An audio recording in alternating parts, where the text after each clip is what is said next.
시편 116편 12절로부터 14절에 있는 말씀 다 찾으신 줄 알고 제가 봉독토록 하겠습니다. 여호와께서 내게 주신 모든 은혜를 무엇으로 보답할꼬? 내가 구원의 잔을 들고 여호와의 이름을 부르며 여호와의 모든 백성 앞에서 나의 소원을 여호와께 갚으리로다. 아멘. 기도하겠습니다. 아버지 하나님, 이 시간에 귀한 하나님의 말씀을 우리들 같이 묵상하려고 합니다. 말씀을 통하여 내게 베풀어 주신 은혜가 얼마나 크고 놀라운지 기억해 하여 주시옵시고, 하나님 주신 은혜에 진심으로 감사할 수 있는 귀한 성도들 다 되게 하여 주시옵소서. 아버지 하나님, 전하는 자 부족한 사람입니다. 주여 붙들어 주시옵시고, 또 말씀을 듣는 자들도 각각의 영혼을 주께서 붙들어 주시사 한 말씀 한 말씀 심령 깊은 곳에 그 말씀의 씨앗이 뿌려지게 하여 주시고, 싹이 나며 자라며 30배 60배 100배의 아름다운 결실을 맺을 수 있도록 도와주시옵소서. 시종 주님께 맡깁니다. 예수님 이름으로 기도드리옵나이다. 아멘. 오늘은 교회에서는 추수감사절 예배로 드리고 있습니다. 감사가 과연 무엇일까요? 우리들이 행복해야 늘 감사한다고 이야기를 합니다. 또 행복해야만 또 감사할 수 있을 것 같기도 합니다. 그럼 또 행복은 또 뭐겠습니까? 저는 행복에 대해서 한번 이런 정의를 한번 내려봅니다. 행복이 뭐겠냐? 행복은 감사의 나무에 피는 꽃이다 라고 한번 정의를 내려보면 좋겠습니다. 또 그 역으로 이야기를 해서 그럼 불행은 뭐겠냐? 불행은 불평불만의 나무에 돋는 독버섯이다 라고 한번 정의를 내려보겠습니다. 참 이 행복과 불행이 완전히 반대가 되죠. 또 감사와 불평불만도 서로 반대가 됩니다. 내 깊이 생각해 보면 이 말이 사실이다 라는 생각을 하게 됩니다. 실로 감사는 행복의 문을 여는 열쇠입니다. 고마워하는 마음을 가질 때에 우리가 행복한 인생을 살 수 있어요. 한번 그 대표적인 예를 한번 들어볼까요? 우리 모두가 가정이라는 것을 가지고 있습니다. 가정 안에는 어머니, 아버지, 또 사랑하는 자식들이 있습니다.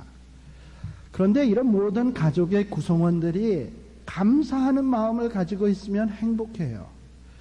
남편에게 아내가 저렇게 우리 가정을 먹여 살리려고 아침에 일찍 나가서 그저 정신없이 이리 뛰며 저리 뛰며 일하는 남편을 보면서 아내는 고마움을 느낍니다. 비록 많은 돈은 벌어다 주지 않는다 할지라도 그 남편의 수고하는 모습을 보면서 진심으로 감사하고, 또 그 아내가 곁에서 격려한다면 그 남편은 힘이 날 거예요.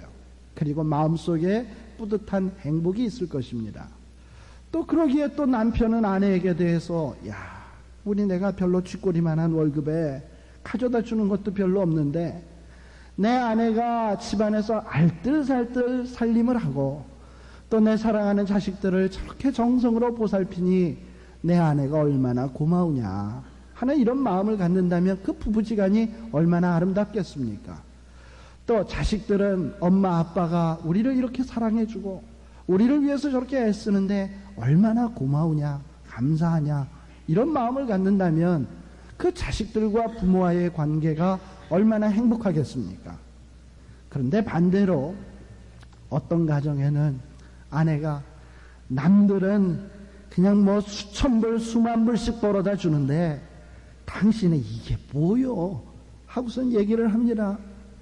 기껏 남자로 태어나서 나를 이 정도밖에 못 살게 해 하면서 늘 불평하고 원망합니다. 그리고 남편은 아내에게 대해서 당신은 집에 자빠져서 뭐 하는 거야? 이러면서 또 애들은 왜 이 모양이고 집안 구석구석은 왜 이 모양이야? 하면서 서로 불평을 해요. 또 자식들은 부모를 보면서 이건 뭐 우리 엄마 아빠는 맨날 전쟁이고 우리들은 돌아볼 생각도 안 하고 이게 뭐야 하고선 불평 원망을 한다면 참으로 그 가정은 불행할 것입니다. 모두가 서로에게 대해서 감사하는 마음을 가지고 고마워하는 마음을 가지면 그 가정은 행복한 가정이 되지만, 모두가 불평과 원망으로 가득 차다면은 당신은 뭐 하는 거냐 라는 식으로 그런 마음으로 살아간다면은 그 가정은 아마 불행한 가정일 것입니다. 하나님과의 관계도 마찬가지예요. 신앙생활하면서 하나님이 주신 작은 것에 감사하고 고마워할 줄 알면 하나님과 나 사이가 참으로 아름다운 관계로 유지가 되지만, 하나님은 분명코 우리에게 베푸시고 은혜 주시었는데 누구는 저만큼 주고 나는 이게 뭐야? 그러면서 나의 삶은 이게 뭐야? 내게 주신 은혜는 왜 이것밖에 안 돼? 하면서 살아간다면 그 사람은 신앙생활을 하면서도 마음에 기쁨이 없고 만족이 없을 것입니다. 11월 달을 우리는 감사의 달로 정했습니다. 특별히 11월 달에는 추수감사주일이 있는 달이지요. 또 오늘은 추수감사주일입니다. 그래서 이 추수감사주일을 맞이해서 오늘 읽은 이 본문의 말씀을 통해서 과연 우리들이 어떻게 감사해야 될 것인가? 우리의 감사의 조건은 과연 무엇인가 같이 한번 상고해 보려고 합니다.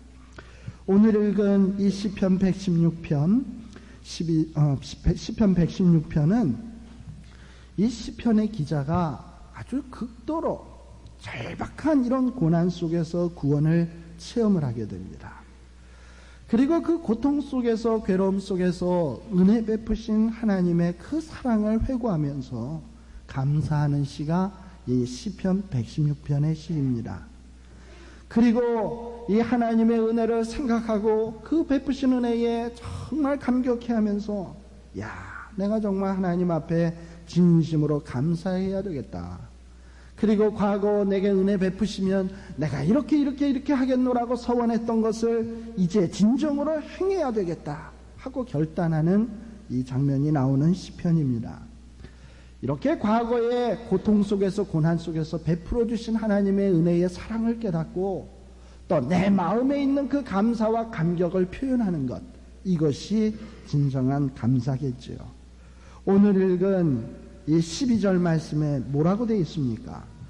여호와께서 내게 주신 모든 은혜를 무엇으로 보답할꼬? 여기 내게라는 말 대신에 여러분들 자신의 이름을 한번 써서 한번 생각을 해 보십시오. 여호와께서 김철원 목사에게 주신 모든 은혜를 김철원 목사가 무엇으로 보답할꼬? 또 여러분들은 여러분들의 이름을 한번 넣어 보시라 이 말입니다. 내게 주신 모든 은혜, 지금껏 내가 지나오면서 내가 체험한 이 모든 은혜를 무엇으로 보답할꼬?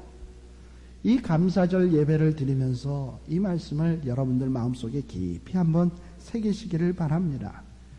특별히 여기에서 나오는 내게 주신 모든 은혜, 이 은혜라는 말은 어떤 뜻이냐 하면은 나를 향하신 하나님의 선하심이라는 뜻도 됩니다. 또 이 은혜라는 말은 히브리어로 계물이라고 하는 단어인데, 이 뜻은 은전, 하나님께서 내게 베푸신 은전, 은택, 이익, 보상, 보답, 아무튼 좋은 모든 것들입니다. 이것이 바로 은혜라는 의미예요. 여러분들의 삶 속에서 하나님이 베푸신 좋은 것들 얼마나 기억하고 있습니까? 이 시편 116편의 이 시인은 자기에게 베풀어 주셨던 하나님의 은혜를 낱낱이 기억하고 있어요. 특별히 3절에 보니까, 시편 116편 3절에 보니까 과거에 사망의 줄이 나를 두르고, 그리고 뿐만 아니라 음부의 고통이 내게 미쳤고 내가 환난과 슬픔을 만났을 때에, 바로 이 어려운 일을 당했을 때에 하나님 앞에 기도하니까 하나님이 구해주신 것을 기억하고 있어요. 또 10절에 보면 내가 큰 곤란을 당하였도다. 아마도 이 시편의 기자는 큰 곤란을 당했던 적도 있었던 것 같습니다. 그런데 그 극한 상황에서 하나님 앞에 부르짖어 기도했습니다. 그랬더니 하나님께서 그 기도 소리를 들으시고 고통 속에서 건져주셨습니다. 그 은혜를 기억하고 있는 거예요. 또한 6절에 보니까는 내가 낮게 될 때에 나를 구원하셨도다. 내가 낮을 때에, 아주 비천하게 되었을 때에 나를 구원하셨다. 여러분들도 이 말씀을 여러분들의 마음속에 이건 내게 주신 은혜다라고 인정이 되십니까? 내가 낮게 되었을 때 나를 구원하셨다라는 것을 과연 인정하시냐 이 말이에요. 우리가 본시 어떤 사람이었습니까? 다 죄인이에요. 죄의 싹은 사망입니다. 죽을 수밖에 없는 사람들이에요. 진노의 대상이었습니다. 죄인이라는 게 얼마나 낮고 천한 자입니까? 그런데 우리 하나님께서는 우리에게 독생성자 예수 그리스도를 보내시어서 또 그 예수님을 믿는 그 순간에 진노의 자식으로부터 하나님의 거룩한 자녀가 되는 존귀한 신분으로 우리의 신분을 바꿔주셨어요. 내가 낮았을 때 나를 구원하여 주셨다 이 말입니다. 또한 8절에도 보면 주께서 내 영혼을 사망에서 그리고 내 눈을 눈물에서 내 발을 넘어짐에서 건지셨도다 라고 했습니다. 아마 여러분들의 삶 가운데도 이와 같은 경험들이 있겠죠. 내가 어려웠을 때, 내가 슬펐을 때 하나님 앞에 기도했더니 하나님께서 나에게 은혜 베푸시었다. 이런 기억들이 있으시겠죠. 그렇다면 이 시간에 여러분들은 이런 고백을 해야 합니다. 내게 주신 이 모든 은혜를 내가 무엇으로 보답할꼬? 실로 우리의 삶 속에서도 구원의 은혜를 생생하게 기억하는 감격이 있어야 합니다. 하나님이 베푸신 은혜에 대해서 생생히 기억하고 감사함이 있어야 합니다. 그래야 하나님과 나 사이의 관계가 행복해지고 아름다워질 수가 있는 것이에요. 20세기의 최대의 시인 중에 하나인 엘리오트라는 분이 그가 쓴 책 황무지라고 하는 책에서 이런 이야기를 말하고 있습니다. 현대인이란 뭐냐? 그러면서 현대인의 정의를 내렸는데 현대인은 텅 빈 사람인 동시에 가득 찬 사람이다 라고 얘기를 했습니다. 참 말이 어렵죠? 텅 빈 사람인 동시에 가득 찬 사람이다. 그럼 텅 빈 것은 뭐고 도대체 가득 찬 건 뭘까? 라는 생각이 듭니다. 엘리오트는 텅 빈 것과 가득 찬 것에 대해서 설명하여 주기를 우리에게 마땅히 있어야 할 믿음, 사랑, 소망, 감사는 텅 비어 있어요. 그리고 없어야 되는 죄, 미움, 시기, 질투, 욕심, 음란, 사치, 이걸 왜 그렇게 가득가득한지, 이것이 오늘날 현대인의 모습이라고 정의를 하고 있습니다. 그럼 현대인이 이렇다면 그리스도인은 어떻게 되어야 될까요? 진정한 신자라면 어떻게 되어야 되겠습니까? 저는 이 말을 그대로 받아서 이렇게 정의하고 싶어요. 진정한 신자라면 그는 가득 찬 사람이요 텅 빈 사람이다. 무슨 얘기겠습니까? 마음속에 믿음이 가득 차고 사랑이 가득 차고 소망이 가득 차고 하나님에 대한 진정한 감사가 가득 차고 질투나 욕심이나 음란이나 사치나 이런 것은 텅 비어있는 자, 바로 이것이 진정한 신자의 모습이 아닐까요? 그런데 사탄 마귀는 지금도 우리의 마음속에 하나님께 대한 감사, 이 감사를 하지 못하게 하기 위해서 가진 방법을 다 동원을 하고 있습니다. 치열한 경쟁 사회 속에서 그저 감사하지 못하게 하기 위해서 나보다 더 가진 자, 나보다 더 똑똑한 사람, 나보다 더 잘난 사람 바라보면서 야, 하나님이 내게 베푸신 게 뭐 있냐? 저 사람 봐라. 예수 안 믿어도 저렇게 부자로 잘 살고, 저 사람 봐라. 예수 안 믿는데도 너보다 훨씬 더 똑똑하지 않냐? 저 사람 봐라. 너보다 훨씬 더 큰 집 쓰고 큰 차 굴리고 살지 않냐? 하나님이 내게 주신 것이 도대체 무엇이냐 이 말이다. 하고선 우리로 하여금 하나님 앞에 감사하지 못하도록 하고 있어요. 그러다 보니 우리는 하나님을 향해서 맞아. 이거 뭐 하나님이 내게 베푸신 게 뭐 있어? 저 불신자는 나보다 더 큰 집 짓고 더 똑똑하고 더 잘났는데 과연 하나님이 내게 주신 것이 뭐가 있어요? 하면서 하나님 앞에 불평하는 마음, 원망하는 마음이 그냥 뭉클뭉클 생긴다 이 말이에요. 그러면 누가 좋아합니까? 누가 좋아합니까? 사탄이 박수치는 거예요. 또한 사탄은 우리 마음속에 찾아와서 감사? 그래 뭐 감사하는 거 좋지. 근데 뭐 꼭 지금 해야 되겠냐? 나중에 돈 번 다음에 더 능력 있은 다음에 더 힘 있을 때 너 감사해. 천천히 해. 천천히. 게으르게 만듭니다. 마음을 둔감하게 만듭니다. 그러면서 감사의 생활을 늦추게 만든다 이 말이에요. 그러면서 이 감사했던 기억들을 차츰차츰 우리의 머릿속에서 우리의 마음속에서 소멸시켜 나간다 이 말이에요. 그러면 좋아할 것은 사탄밖에 없습니다. 우리는 이 감사주일에 하나님이 베푸신 은혜 얼마나 많습니까? 하나님이 베푸신 신령한 은혜 얼마나 많습니까? 내게 주신 건강도 축복이요, 눈으로 보는 것도 축복이요, 귀로 듣는 것도 축복이요, 걸어 다닐 수 있는 것도 축복이요, 또 인심 있게 해주신 것도 하나님의 은혜요, 감사할 조건 아니겠습니까? 이러한 모든 것을 놓고서 우리 하나님 앞에 내게 주신 은혜를 내가 무엇으로 보답할꼬? 라는 이런 마음의 자세가 있어야 된다 이 말입니다. 또한 오늘 읽은 본문 13절을 보십시오. 13절에 보면 이 시편의 기자는 이렇게 고백합니다. 내가 구원의 잔을 들고 여호와의 이름을 부르며 라고 했습니다. 이것은 실로 감사의 두 번째 단계입니다. 감사의 첫 번째 단계는 내게 주신 모든 은혜를 기억하는 것이고, 또 이제 그 기억으로 끝나는 것이 아니라 그 하나님이 베푸신 은혜, 사망의 구렁텅이에서 나를 구원해 주신 그 은혜를 감사해서 구원의 잔을 내 속에다가 꽁꽁 감춰두고 나만이 간직하고 있는 것이 아니라 구원의 잔을 높이 드는 거예요. 만천하의 사람들이 볼 수 있도록 높이 드는 거예요. 그러면서 만천하의 사람들이 들을 수 있도록 여호와의 이름을 부르면서 오 하나님 감사합니다 찬양하는 것입니다. 바로 이것이 감사의 두 번째 단계입니다. 바로 구원의 잔을 든다는 것이 뭡니까? 하나님께서 내게 베푸신 그 구원의 은혜를 전심으로 그리고 기쁨으로 그리고 그 잔을 높이 들어 표현하는 것이에요. 구약시대에 이스라엘 사람들은 6월절이 되게 되면 온 가족들이 모입니다. 모여서 뭐합니까? 우리가 400여 년 동안 애굽에서 종살이 했는데 우리 하나님께서 우리에게 은혜 베푸시사 여러 가지의 기적과 놀라운 하나님의 능력으로 우리가 애굽에서 출애굽을 하게 되었다, 해방되었다 하는 것을 가족들끼리 그 은혜에 감사하는 것을 서로 표현하며 그 구원의 은혜를 감격해하며 하나님 앞에 찬양하지 않습니까? 바로 이것이 구약시대의 이스라엘 백성들이 가졌던 그 6월절의 모습입니다.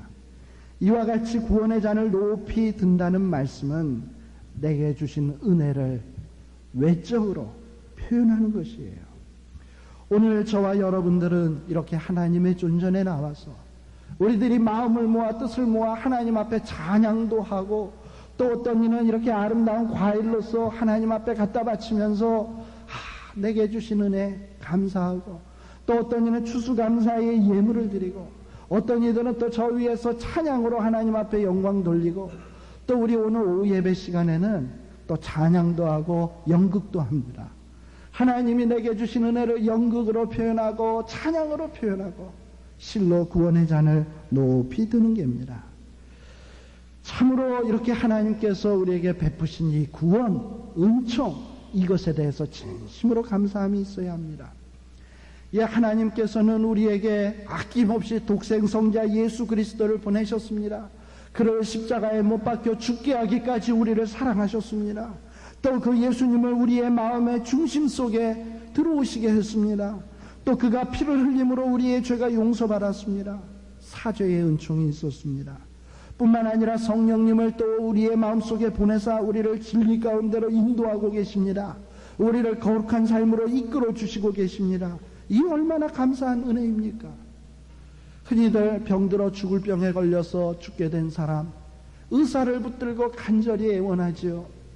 의사 선생님, 내게 은혜 베푸셔서 내 생명이라도 구원해 주신다면 내가 이 은혜 잊지 못하겠습니다. 그러나 그렇게 해서 얻어진 생명은 얼마나 갑니까? 강건해야 80이에요. 성경은 분명히 그렇게 이야기하고 있습니다. 길어야 100년 미만이에요. 그러나 우리 하나님께서 우리에게 주신 생명은 어떤 생명입니까? 영원한 생명을 우리에게 주시었어요. 그러면 내 모든 것 다 바쳐도, 영원한 생명 주셨다면 내 모든 것 다 바쳐도 그 은혜에 보답할 길이 있겠습니까? 이렇게 우리 하나님께서는 우리에게 놀라운 축복을 주셨습니다. 또 뿐만 아니라 천국의 보화를 우리에게 선물로 주고 계십니다. 준비해 두고 계십니다. 이것을 믿음으로 받아서 우리는 감사하는 삶을 살아야 된다 이 말이에요. 그래서 성경 주석자여 신학자인 행스텐버그는 이 시편의 이 구절을 이렇게 주석을 하고 있습니다. 구원의 은혜, 여호와의 이름을 찬양해야 되겠다라는 마음을 가진 것이에요. 오늘 우리에게도 이와 같은 마음이 있어지기를 간절히 축원합니다. 또 한 걸음 더 나아가서 여기에서 구원의 잔을 높이 든다는 말은 무슨 뜻일까요? 이 성경에서 히브리어로 이 잔이라는 말을 히브리어는 코스라고 이야기를 합니다. 그런데 이 말은 종종 사명이라는 말을 쓸 때도 이 단어가 사용이 되고 있습니다. 즉 나의 사명의 잔, 이 사명의 잔을 높이 든다는 거예요. 이거를 우리가 조금 더 알기 쉽게 이해하기 위해서는 신약 성경에 나오는 사건을 한번 살펴볼 필요가 있습니다.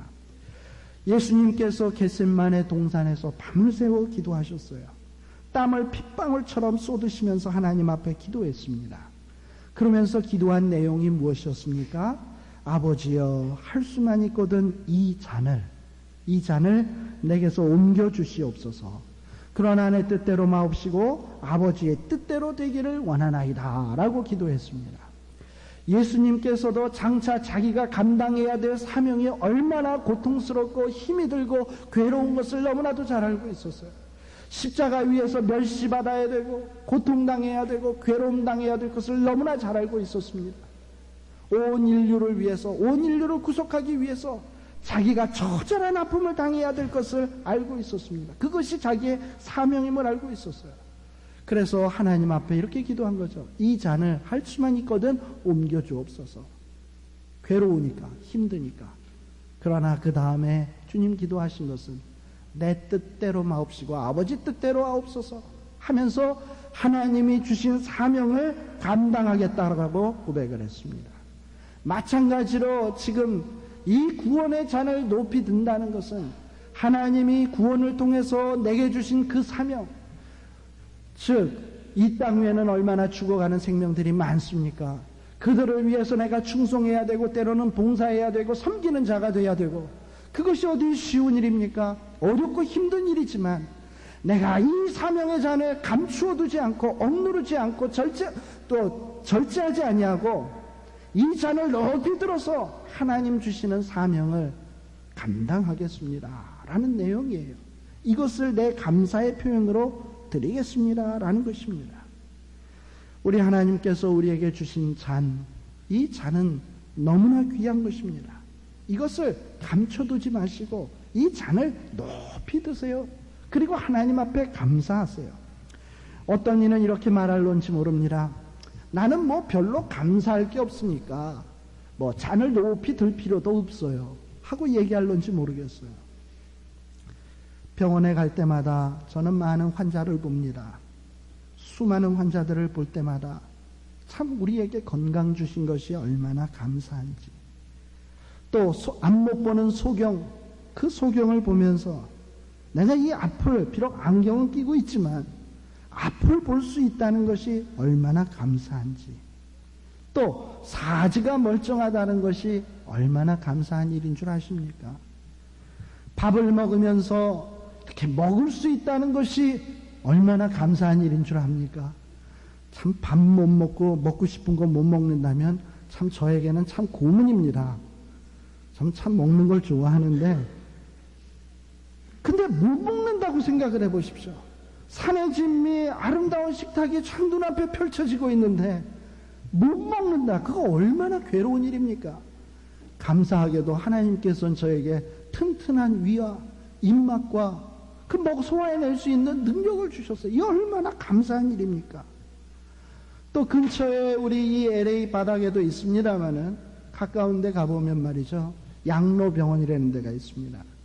그곳에 보면 연세 많은 분들이 호롤단신이 되어서 자식들이 분명히 있음에도 불구하고 찾아오지도 않아요. 그냥 혼자서 죽는 날만 기다리고 있습니다. 그런데 얼마나 그것이 고독하고 괴로운 일이겠습니까?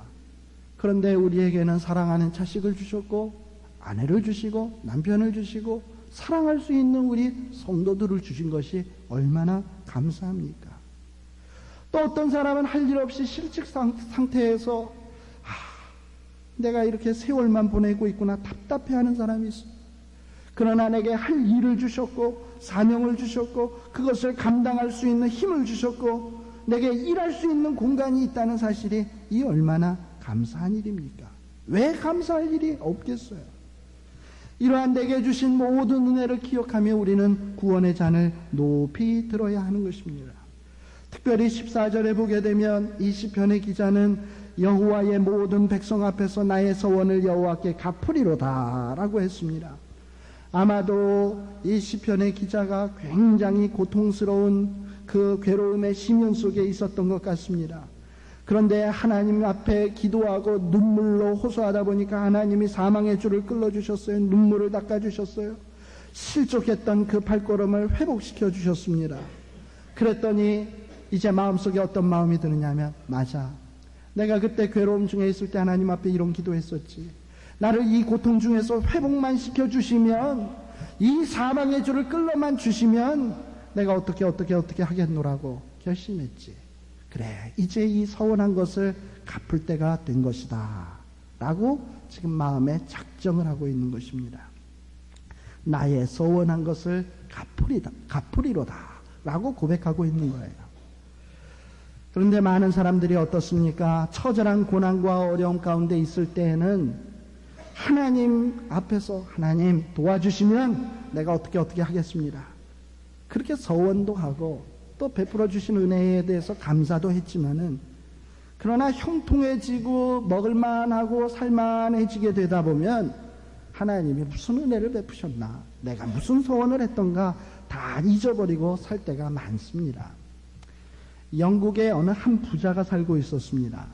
근데 이 부자가 아주 중병에 걸렸거든요. 죽을 병에 걸렸거든요. 그래서 이름 있는 병원을 다 찾아다니면서 의사에게 치료를 받아보았지만은 다 백약이 무효였어요. 아무런 효험이 없었습니다. 그래서 절망 속에서 죽는 날만 기다리고는 신세가 되었습니다. 그런데 한 번은 이웃집에 어느 한 의사가 왕진을 오게 되었는데, 그 왕진 온 의사가 있다는 소식을 듣고 잠시 자기의 병을 보이고 싶은 마음이 들었습니다. 그랬더니 의사가 이렇게 보더니, 지금 당신이 걸려있는 이 병을 내게 한번 맡겨보시면 내가 고칠 수 있을지 모르겠습니다 라고 이야기하는 거예요. 그래서 그 의사의 말대로 병원에 입원을 했습니다. 며칠이 지나자 아주 현격한 차도를 나타내게 되었어요. 몸이 점점 나아지기 시작하는 거예요. 이전에는 손가락도 하나 까딱하지 못하던 사람이 손을 막 움직이게 되었습니다. 발도 움직입니다. 아무것도 먹지 못하던 사람이 먹을 수 있게 되었습니다. 너무 기뻤어요. 그래서 마음속으로 이런 작정을 한 거예요. 이 의사 선생님이 내 생명의 은인이구나. 이 의사 선생님을 위해서 내가 부자니 10억을, 한 10억 정도에 되는 돈을 이 사람에게 연구비로 주어야 되겠다 라고 작정을 했습니다. 병원만 태어나면 10억을 줘야지 작정을 했어요. 그런데 점점 시간이 지나 열흘쯤 지나게 되었습니다. 이전보다 상태가 훨씬 더 좋아졌습니다. 그런데 마음속에는 이상한 생각이 들기 시작합니다. 10억 말이 10억이지 10억 너무 많지 않냐. 5억만 주자. 5억도 많으니까 5억만 주자. 또 열흘이 지났어요. 이제는 5억이 1억으로 바뀌었습니다. 5억도 많다. 1억만 주자. 또 며칠이 지났어. 이제 퇴원할 날이 되었습니다. 에이, 뭐 남들 다 그러는데 입원비 내고 그리고 조그만 선물이나 하지 하는 이런 마음으로 또 바뀌어지는 거예요. 그러는 순간 마음속에서 양심이 외치는 소리를 들었습니다. 무슨 소리입니까? 야, 이 못된 놈아, 야, 이 인정머리 없는 놈아, 내가 죽을 지경에 있을 때에는 생명만 살려주면 너의 전 재산을 다 주어도 좋겠다라고 입버릇처럼 이야기하지 않았느냐. 그런데 이제는 뭐 그 선물 하나 사는 것까지 아깝게 생각하는 그런 정말 짠돌이 같은 사람이 되고 말았구나. 그러고선 이야기를 하는 거예요. 그러자 그는 정신을 가다듬고, 그래, 내가 죽을 운명 가운데 있었는데 저 의사 선생님 때문에 살았지. 내가 10억을 작정했는데 주자. 그러고서 그냥 더 유혹받기 전에 딱 잘라서 줬다는 거예요. 자, 이렇게 사람마다 처음 먹었던 결심이 시간이 지남에 따라서 점점 무너져 가는 것을 보게 됩니다. 여러분은 어떻습니까? 그러나 오늘 읽은 본문 말씀 시인은, 이 본문의 시인은 뭐라고 이야기합니까? 내게 주신 모든 것을 내가 무엇으로 보답할꼬? 내가 구원의 잔을 높이 들겠다. 여호와 앞에 나아가서 찬양하겠다. 실로 외적으로 내 감사를 표현하겠다. 거기에서 끝나지 아니하고 내가 서원했던 것을 이제 진심으로 갚겠다 라고 고백을 하고 있는 것이에요. 바로 이런 모습이 있는 것이 진정한 감사입니다.